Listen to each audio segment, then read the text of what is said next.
Hello and welcome to the Clashing of Steel. So today I am playing Vercingetorix in the river.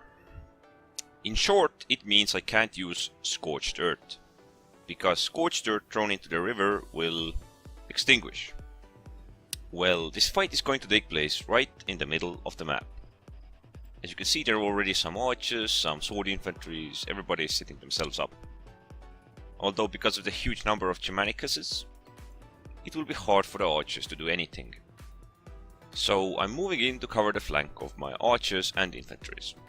If opponents are playing armored legionnaires, they will get huge penalties fighting in the river. So that can be perfect for us. But then again, we have also armored legionnaires here, so that may be a huge penalty for us as well. So trying to weaken the opponent, setting up scorched earth and playing with them, toying with them. The first conflict is happening and Germanicus are fighting in the river. So I have to deal with this unit here that I weaken with the scorched earth, but I can't use scorched earth no more. The scorched earth cannot stay active in the river, it will extinguish right away, so I have to use my units to flank.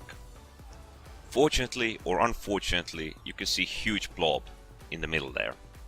Those are my team members. I do not know how they routed the opponents, but incredible. So I'm sending in my troop just to finish off the routed opponent. And I need to start flanking soon, because this situation can get out of control really fast. So there's actually another problem rising. There are cavalry back there. Arminius with infiltration.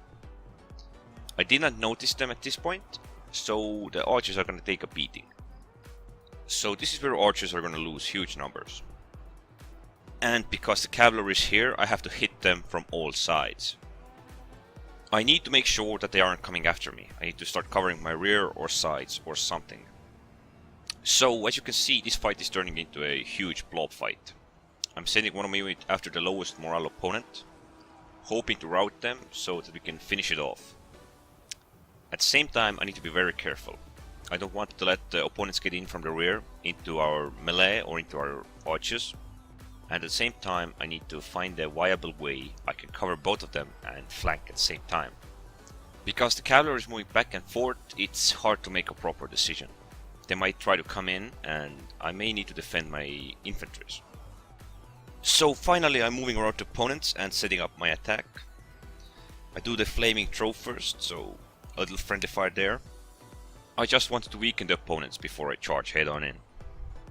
There's a lot of infantries here. I need to do it as soon as I can. I need to send them in and I need to rout them. I routed the biggest HP unit and they're pretty much finished right now. So the flanking support seems to work right now. I have supported all of my team members with slight flanking, or perhaps even myself with slight flanking. So I couldn't use scorched earth, but I still made a lot of difference. Perhaps it was slightly better even this way.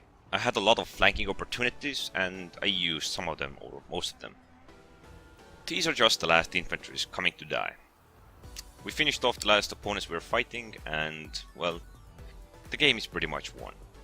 Those heavy legionnaires would have probably had a better chance fighting on their side of the riverbanks, forcing our units to stand in the water, forcing us into the penalty and keeping themselves clear of it.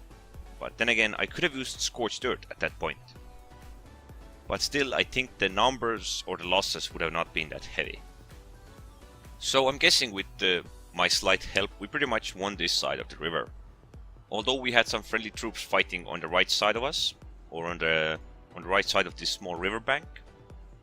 Unfortunately, most of them were beaten, but because we won on the left side with superior numbers, we had a rather good chance against them.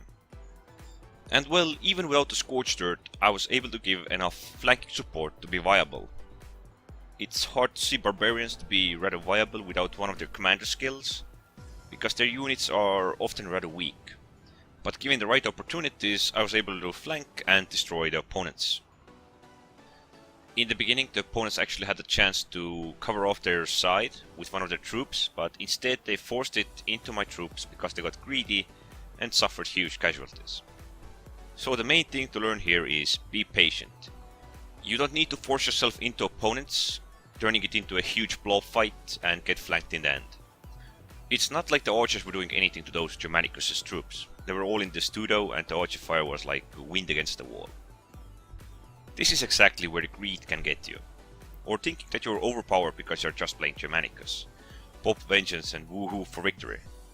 Well, nope.